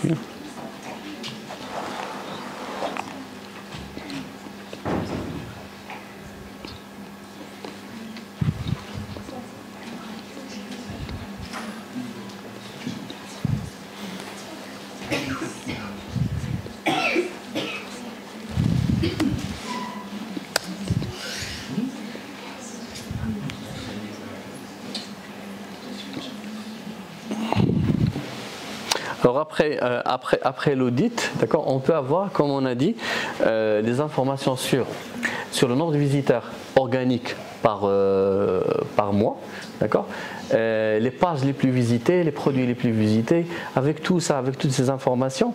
Alors on n'a plus maintenant besoin des études de marché. D'accord? Maintenant, à ces études de marché, vous avez étudié les études de marché. Vous imaginez, à l'ère classique, pour faire une étude de marché, on doit faire un entretien, un questionnaire, on doit se déplacer.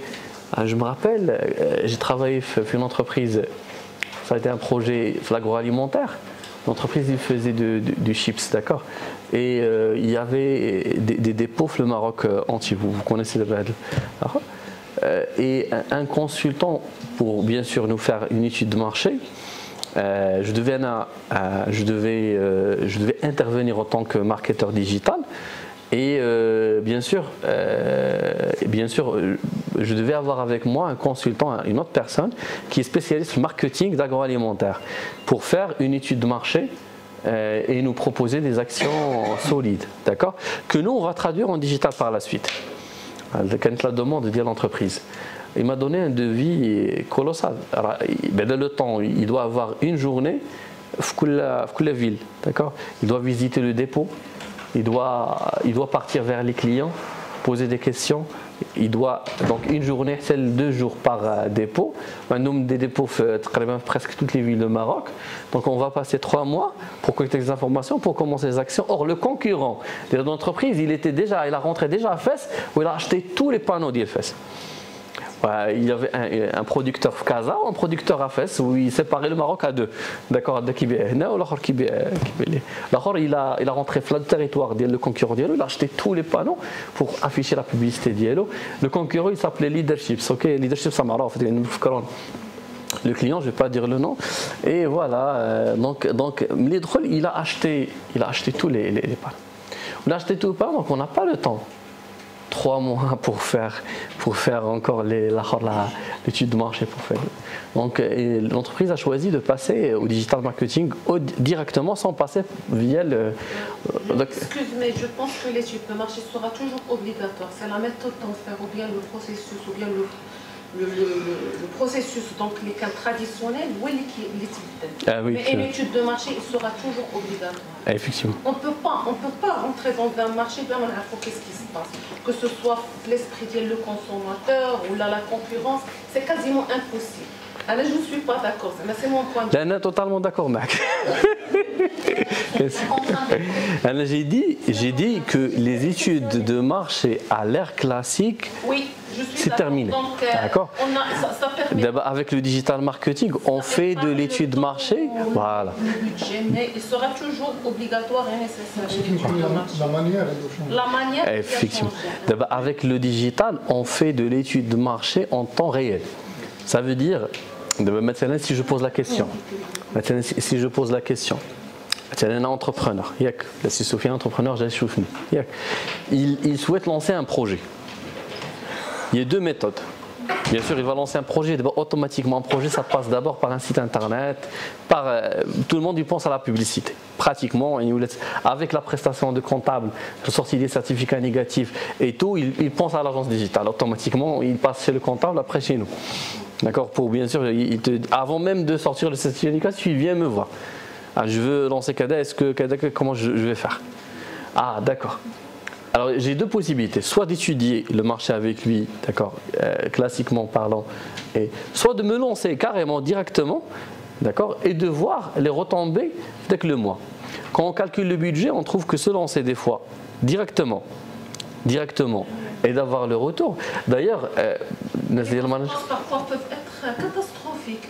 Parce que c'est imprévisible. Vous lancez comme ça, donc sans avoir une visibilité sur ce marché, pour moi, c'est vraiment. Ça va être conséquent. Une sacrée. Oui. Un sacré audace. Vraiment, audace pour le faire. C'est une approche. La nouvelle approche de Lean Startup. Lean Startup, il est basé sur la théorie de Lean Startup, la méthode Lean Startup, il est basé sur tester plusieurs idées et après sortir le lot, l'idée qui fonctionne. Des fois, la philosophie des startups, la philosophie du lancement des projets des startups, il est différente un peu de l'entreprise classique parce que par définition, il y a je sais pas, c'est l'occasion, il y a une différence entre la définition des startups ou entreprises. Ou start-up, c'est une petite entreprise. Jamais start-up n'était une petite. Imagine toute entreprise peut être une start-up. Start-up, le mot en anglais, il est clair. Il te dit start, puis up. Ça veut dire que c'est une entreprise scalable et qui peut rapidement, d'accord, générer une valeur, une grande valeur. C'est ça. Alors, exponentielle. Ça veut voilà. Exponentielle. Dieu merci. La complémentarité entre la pratique et les. Alors du coup, quand on fait une start-up, on peut par exemple se rencontrer à un café. Un aussi Sofiane ou là, ok, on va faire un projet, d'accord. Et qu'est-ce qu'on aura besoin? On va faire un site, un outil. On lance, on teste le marché, d'accord. Si ça marche. Après, on cherche l'investissement. C'est ça la philosophie des startups. Mais ça reste limité. Bien sûr. La méthode Lean Startup, on a ce qu'on appelle le MVP, le Minimum Value. Le design thinking, c'est la méthode du design thinking, le fait de partir vers le test avant et c'est le learning by doing. Le learning by doing, l'apprentissage en faisant. Les deux approches, voilà, les deux approches existent. Je suis tout à fait d'accord avec vous, madame. Les matières de cadre industriel, ça commence à un certain prototype. À la base, dès que le prototype, tu peux revoir dès que le produit initial ou faire une version sur un téléphone. Mais à la base d'un prototype. Exactement. Les deux business models coexistent. Donc, mais pour compléter votre question, le prototype, il a été fait ou bien conçu selon quoi? Imaginer comme ça ou la suite à une étude de marché? Lorsqu'on parle de design l'exécution, la simulation avec le prototype, moi qui nous fait retourner l'idée initiale pour refaire de l'idée initiale. Effectivement, la production. Oui, l'idée initiale ninja. Ça peut être un brainstorming, une discussion, pas un café. Alors, c'est l'idée initiale. Je trouve la conception, le prototype. C'est une question qui est imaginée comme ça. Entre un petit groupe où là on a besoin de connaître ce qui se passe sur le marché ou ce que désirent les consommateurs. Je me dis la conception. Donc il y a la question. Alors, parlons de ce concept de prototype, il vient avec l'approche du design thinking.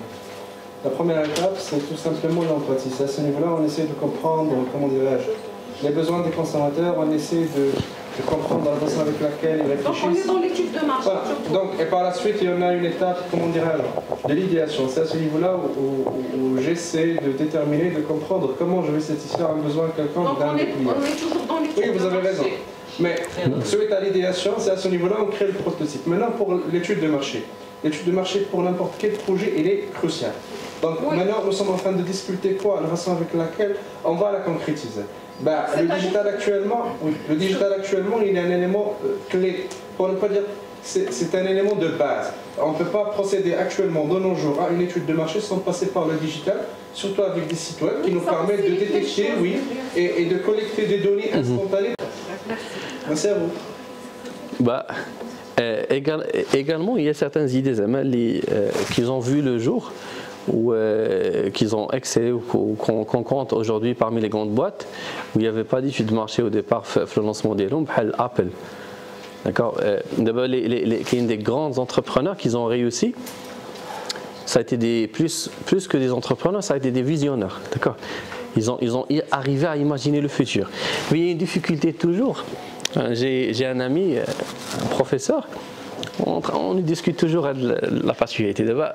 Actuellement, quand un jeune, un entrepreneur vient avec une idée qui n'existe pas, un marché qui n'existe pas, ça arrive. Comment on va étudier le marché? Juste une idée innovante. On parle d'innovation. Oui. Innovation. J'ai pensé que, par exemple, Steve Jobs, quand on a créé Apple, il n'y avait pas d'ordinateur, qu'il y a des ordinateurs liés Microsoft, mais il n'y avait pas des ordinateurs avec la puissance graphique et tout, ainsi de suite. Donc il n'y avait pas un besoin réel. Il n'y avait pas quelqu'un qui a dit écoute, on a besoin de certains ordinateurs, cette configuration, cette forme.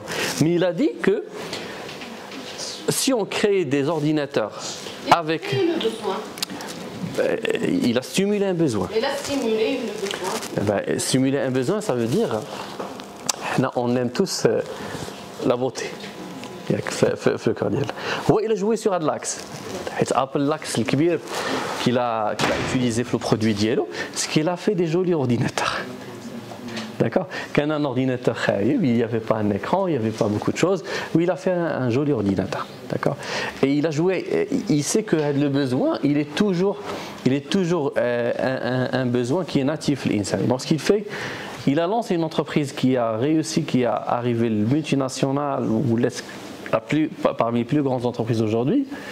Mais au départ, il n'a pas vraiment étudié un marché, où il a fait une étude carrément organisée et tout. Donc, aujourd'hui, quand on rentre dans la dimension des startups, de l'innovation, de quelque chose qui n'existe pas, on parle le futur. Les startups qui arrivent à visionner le futur, qui arrivent à créer quelque chose qui n'existe pas. D'accord. Les entreprises classiques, maintenant je vais ouvrir un café, une banque. Je ne peux pas le faire blabla étude de marché. Je ne peux pas ouvrir une banque aujourd'hui sans faire étude de marché. Je ne peux pas ouvrir une entreprise d'agroalimentaire au Maroc sans faire une étude de marché. Je serais face des soucis légaux, je serais face à beaucoup de choses. Réel minimum, je dois étudier l'environnement légal. Ça marche. Oui, justement, c'est pour les questions. J'ai juste un petit mot à dire avant. C'est vrai que ça va être un petit peu rapide, ça va être un petit peu limité. Donc, je voulais déjà remercier M. Sven Benali pour toutes les explications. J'ai eu comme l'impression que vous étiez déjà en train d'impliquer, Inch'Allah, nous étudiants en marketing digital à venir, découvrir, vous serez avec nous, Inch'Allah, en tant que professionnel, aussi à venir découvrir chez vous en tant que stagiaire dans votre entreprise. J'ai tenu juste à dire qu'on a un temps aménagé tout à l'heure en parlant du master, donc normalement c'est pour ça qu'il y a des étudiants qui ont quitté. Parce qu'il y a un cours du soir qui commence et qui termine vers 19h30. Ça marche. Je voulais préciser ça parce que c'est important. Et voilà, donc les questions. Encore une question. Est-ce que je peux poser une petite question? Bien sûr, avec plaisir. Je peux avoir le nom direct, madame? Madame Rafali, je suis la directrice pédagogique de HEC. Enchantée, madame Rafali, oui, avec plaisir. Avec plaisir. Ça fait plaisir de vous rencontrer. Avec grand plaisir. Et on a appris beaucoup de choses à vous. Il n'y a pas mieux qu'une personne qui est très proche de la pratique. Puisque vous êtes un marketeur digital par excellence, donc vous avez essayé de citer tous les avantages du marketing digital. Est-ce que vous pouvez nous parler un petit peu de ces limites? Les limites de ce marketing digital. C'est sûr qu'elle a des limites, elle a quelques inconvénients. Donc, bien sûr. Ok. Ok, on a des questions où je réponds ou là je prends le tour? Question-réponse, directement, ok.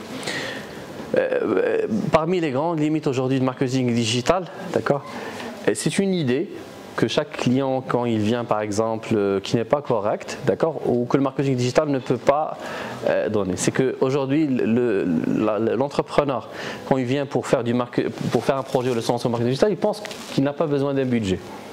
Il pense que le coût il va être très faible sur le digital. Mais dernièrement, d'accord, avec le nombre exponentiel des demandes sur le marketing digital, tout a devenu payant. Tu rentres sur Facebook, oui, tu peux publier sans rien payer, mais personne ne va te voir si tu ne payes pas. D'accord?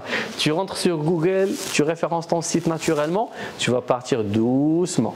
10 visiteurs à gagner par mois, je ne sais pas quoi. Mais si tu veux plus, tu dois payer. Tu rentres sur YouTube, tu peux faire ta chaîne gratuitement. Tu peux poster Alors du coup, le marketing digital n'est pas gratuit. Ça, c'est une limite.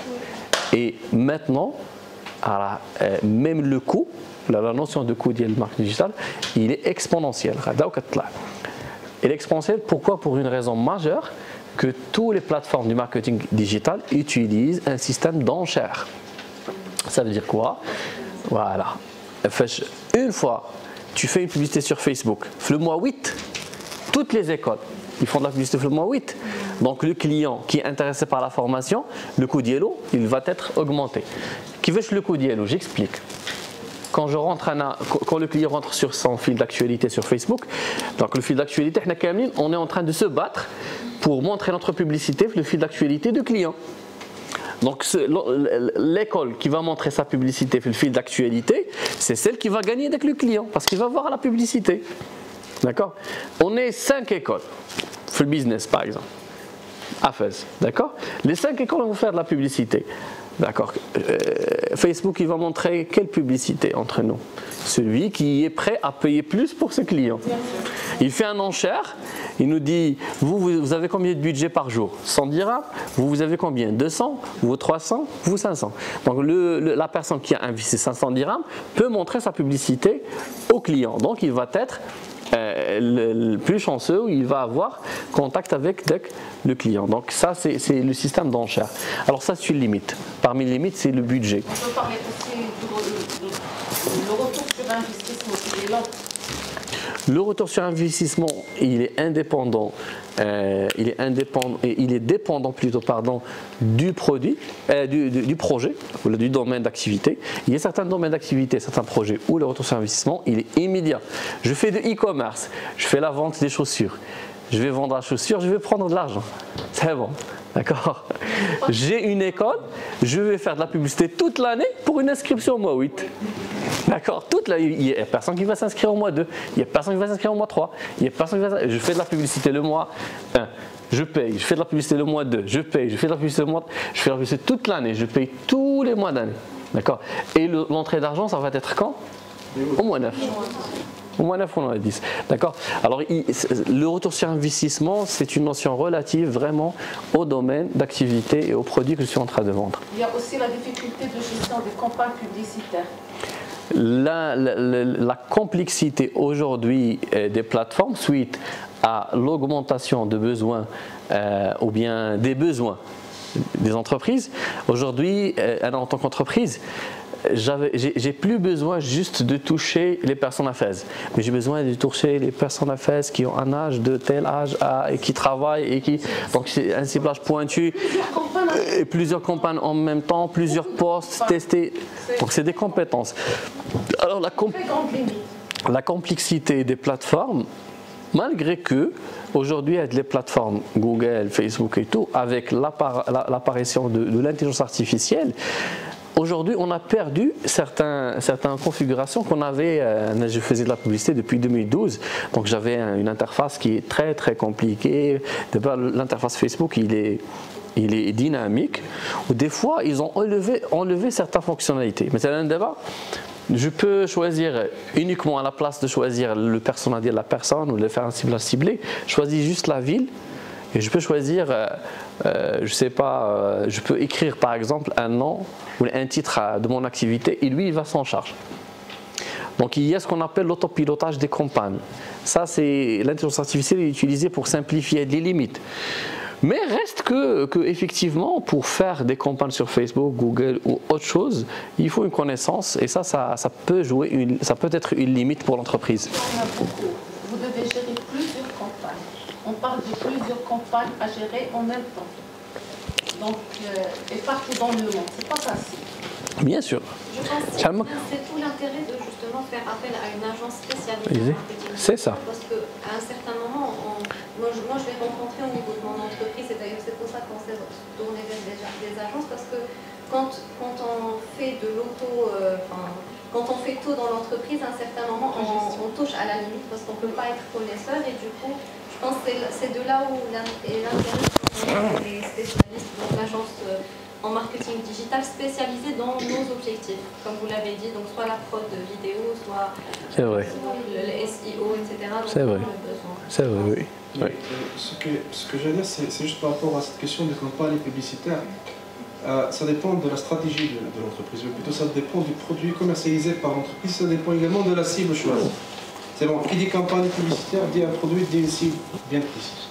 Donc le fait que vous avez plusieurs campagnes publicitaires, donc c'est comme si vous rendiez les choses, à mon sens, plus complexes, parce que vous visez à la fois plusieurs cibles. Je ne parle pas de plusieurs campagnes pour une seule entreprise, mais de gérer plusieurs campagnes pour plusieurs entreprises. Oui. Bon, c'est de la compétence. Ouais, Oui, c'est de la compétence, mais ça reste une limite au niveau du marketing digital. Parce que c'est beaucoup de choses à gérer, c'est beaucoup de campagnes. Une seule campagne donc nécessite beaucoup de... C'est pour cela qu'il y a les professionnels, il faut pour ça. Ouais, exactement.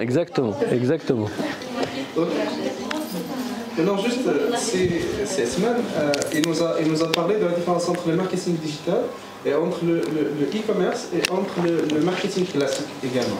Donc, pour une stratégie marketing, vous devez comprendre déjà votre stratégie marketing. Ceci veut dire qu'est-ce que vous ciblez davantage. Mais la concrétisation de ce ciblage dans le digital, c'est le rôle du professionnel. Ça marche.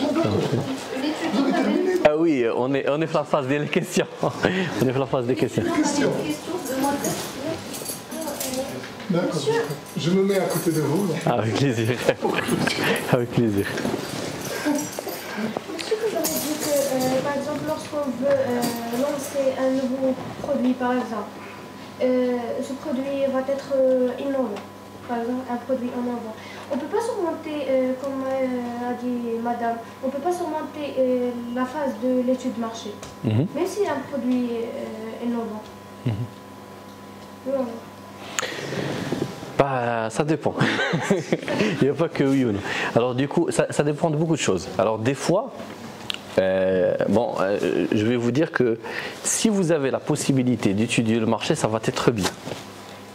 D'accord? Si vous avez la capacité financière, par exemple, vous avez lancé un projet, vous avez un investisseur à côté de vous, d'accord, qui vous supporte, et vous avez vraiment du temps devant vous et tous les moyens, bah, ça va être bien de faire les choses comme il le faut. D'accord, on va suivre le process depuis le départ, on va faire l'étude de marché, il n'y a pas de souci. D'accord. Mais si vous êtes jeune, vous n'avez pas d'investisseur à côté de vous, vous n'avez pas le choix, d'accord. Si vous calculez le coût que vous allez dépenser sur l'étude de marché et sur le lancement ou le prototyping et de collecter les informations sur le produit Dielk, donc vous n'avez pas de choix. Donc vraiment ça dépend. D'accord. Alors l'étude de marché reste, parce que ce qu'on a dit tout à l'heure, pour ne pas mettre en confusion bien sûr nos étudiants, c'est que l'étude de marché reste une étape primordiale. On a dit que l'étude de marché classique, ou la méthode d'étude de marché, comme madame a dit, qui a disparu, et aujourd'hui il y a plein de méthodes dont vous devez faire connaissance. Quand vous assistez à une conférence, moi personnellement ce que je fais, je prends un bout de papier, s'il y a des termes que je ne comprends pas, ou des termes nouveaux pour mon vocabulaire, je note et je cherche, automatiquement je le fais. Alors du coup, aujourd'hui on a échangé, alhamdoulilah, beaucoup de choses qui sont importantes. Parmi, on a parlé, il y a vous profs qui ont parlé de design thinking, il y a l'étude de marché, il y a le MVP, le produit à attirer, tout doit être noté et chercher. Quand vous allez voir tout, vous allez étudier la situation dont vous êtes, d'accord, et vous allez dire voilà la méthode qui me convient. Voilà, est-ce que je dois partir sur le design thinking? Est-ce que je dois partir sur l'étude de marché classique? Est-ce que je dois faire un questionnaire? Est-ce que quand même j'ai la possibilité de se déplacer vers des clients, de voir des concurrents? Est-ce que je vais utiliser que Internet? Est-ce que je vais prendre l'avion et partir en France pour tester Ça dépend vraiment de la situation où vous êtes.